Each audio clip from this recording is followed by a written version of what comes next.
Good morning. Welcome to this Wednesday, July 29th. Guess what? It's now time for you to start sending in your speeches. All right. Starting this morning, you have until Thursday at 7 p.m. That, of course, is July 30th, to go ahead and submit your persuasive speeches. Have fun with them, people. Again, a lot of you, I could clearly see because not only could I tell from the way you talked about the topic, but just the topic itself, that you have really strong feelings or opinions about the topics that you've chosen. So as you try to influence everybody, have fun with it. Okay, it's a persuasive speech, and you're trying to influence people to feel, think, or even do something that you want people to do based on an opinion that you have about something. So have fun with these speeches. Just a couple of notes. Number one, um, do as I say, not as I do. Of course, here I am sitting, but I do want to make sure that you are standing when you're doing your speech. Just try to have yourself placed like in front of a table or a tray or something where you can go ahead and have your outline or your notes down in front of you, because we don't want to hold anything in our hands. Okay, one of the things that we saw during the informative speech is, those things can get in the way. All of a sudden, you try to do some gestures, complimenting or illustrating, and all of a sudden, boom, your papers are all over the place. Some of them actually coming up and blocking your face, which you never want to happen, especially as we're now online. Which again, as I was telling everybody yesterday. By the way, great to see those of you who checked in yesterday, especially not only for those of you here in Bergen County, but I just think it's very cool that one of your classmates is still right now in South Korea. And I think that one of the big reasons why I say this course, even though it's unprecedented and a lot of you weren't expecting to take an online course, a lot of you didn't want to take an online course. I think that what Chang was doing coming from Korea is actually could be part of the future. The technology is incredible. I mean, here he is. He was on yesterday live from Korea. There was no delay. All right. I mean, I remember the day when I was, in the mid '80s. I was stationed in northern Japan when I was in the Marines, and I'd call my parents, and I'd have to finish what I was saying. They would have to wait like two. I would finish what I was saying. I would then hear the last two or three words being said to my parents, and then they would talk back to me. And sometimes we're talking over each other because there was always this like couple of second delay. Well, that's gone. That's gone. I mean, when Chang was talking to us from South Korea yesterday, there was no delay whatsoever, and the picture came in crystal clear on WebEx, which is part of the your Bergen portal. So this should definitely be the wave of the future, where you could be working from home and you could work for a company in Italy, and still be coming through crystal clear and still be available all day, through things like Zoom or WebEx, or who knows in 5 years what more technology they're going to come up with. So, yeah, you want to make sure that you're not blocking your face and you're, again, looking directly at the camera if all possible. You want to make sure, again, if you're checking down to your notes, I have no problem because I don't want you to memorize.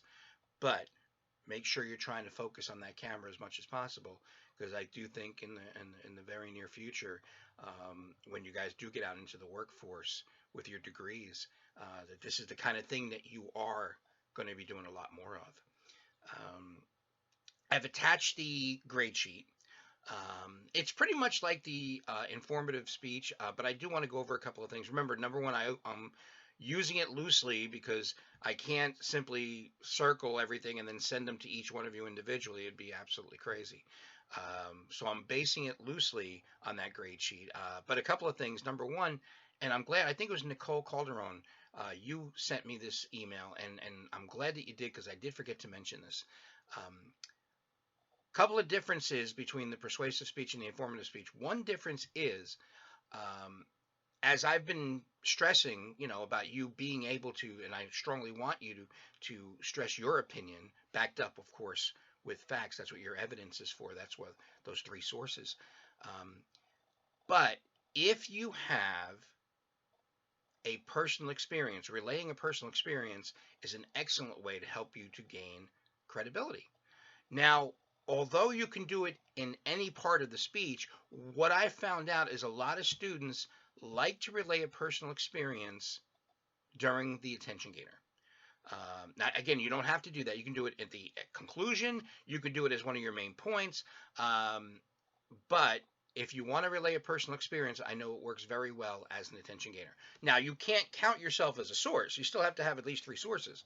But it does go a long way when you can totally relate to your topic and your audience sees that and that believability, that credibility that's established, because they can see that you have a direct connection to whatever topic you're talking about. For example, one of the I don't know why I didn't down. I don't know where it is. I had a terrific speech from a young lady last summer, who was talking about depression really being a serious disease. And what she did is she actually, in her attention gainer, talked about a young lady who you would think on the surface everything was great with, but suffered from depression and actually tried to take her life. And it was that student. And she showed herself in the emergency room after she was found, and people rushed her to the hospital. Luckily, she didn't lose her life, of course. But she used herself as an example of that depression really is a serious disease, and you have to take it seriously. So, and of course that's an extreme example, for depression and suicide. It could be anything. It could be that you want to, uh, I don't know, you want refund of your football tickets. You're a season ticket holder of the Giants and you feel you should be refunded. Yeah, I mean it could be anything where you can use yourself as relaying a personal experience could really go a long way to helping you to earn credibility. The other thing is that if you look at the area in the grade sheet where it talks about your voice and eye contact, and there's something else, and it's called emotion. See, in order to influence the opinion, attitude, and or behavior of your audience, in order to get people to think and feel the way you do and actually get them to do something you want them to do, you have to demonstrate an emotional attachment to your topic. We have to see, we have to hear, we have to feel that you have an emotional attachment to your topic. Now, with that said, it's also got to be a controlled emotion. You don't want to go overboard, okay? And you also, even though you have an emotional attachment, you don't want to lose it because you don't want to lose your message. Great example. We'll never forget this. It was the summer one of 2003. That's seven. Some of you were in diapers still, but I remember this like it was yesterday. Summer 1, 2003. Young lady's getting up to give her speech. Her name is Karen. And yes, I know that whole thing about Karens nowadays. No, her real name was Karen. Um, and now Karen gets up to deliver her speech. Now this is the fifth week of summer 1, so it's like the end of June. So it's starting to get really warm out, and students are starting to wear lighter clothing. So her speech was, after listening to my speech, my audience will never drink and drive. This is her attention gainer. I'd like to speak with you all about something that just happened a few months ago. It was just after midnight and my phone rang, and I could see on the phone that it was my boyfriend's mother.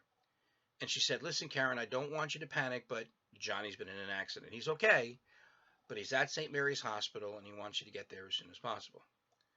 Now, the ride to St. Mary's Hospital from my house takes only 20 minutes. But it seemed like 20 hours! And she starts to lose it. Now, here's the worst part. Remember, it's the fifth week of the semester, summer 1. So it's like the last week of June. It's like 90 degrees outside. She's wearing a tank top. Karen was 100% Irish with red hair. So what do you think happened? Yes, she goes tomato. I mean, she goes like from pale to red in about 2 to 3 seconds. And because she's wearing a tank top, her neck, her upper chest, everything, whoom. It was almost like one of those bad Dr. Jekyll and Mr. Hyde movies. So I had to stop her, and I never like to stop students in the middle of a speech. I had to stop her and say, "Karen, go ahead and step outside in the hallway." So she stepped out in the hallway. The next two students then give their speeches before she came back. And of course, she was able to get halfway through her speech. So of course, here it is 17 years later. I don't remember the other two students, what their names were. I don't even remember their speeches. Okay? But what do I remember? I don't remember Karen's rest of her speech, but I remember Karen and her attention gain or the way she lost it. And I know that students left that room afterwards, not talking about the reasons why you shouldn't drink and drive, but like, oh my God, did you see her colors? She went, whoom, just like that. So, um, emotional attachment, yes, just make sure it's a controlled emotion. One more thing before you guys go to do your speeches. I am going to try, I don't know how successful I will be. I want to try and show speeches to your fellow classmates. So, if you don't mind your classmates seeing your speech, in the subject line of the email where you send me both your video link and your full content outline, put the words okay. Well, put the letters, excuse me. Put the word okay.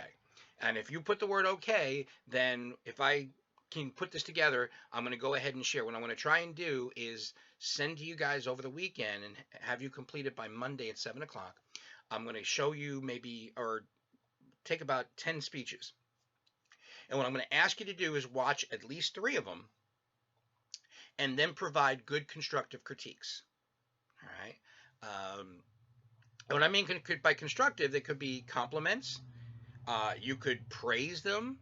But if you think that maybe somebody needed more eye contact or their organization could be a little bit better, you can put that too. Okay, and that's what constructive criticism is. So if you don't mind your speech being seen by everybody in the subject line, just put okay. Don't forget, when you send to me, even if I've seen your outline already, if you showed me your outline, your complete outline, and I said, wow, this looks great already, still resend it with the video link so they're both together. Finally, practice, practice, practice. Please practice your speech completely at least 3 times before you video and then send it to me. Okay?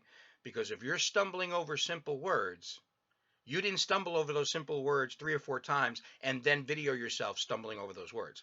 All right? Make sure you practice at least 3 times. All right? And then hit the record button. All right, I'm looking forward to these speeches, guys. We'll see you soon.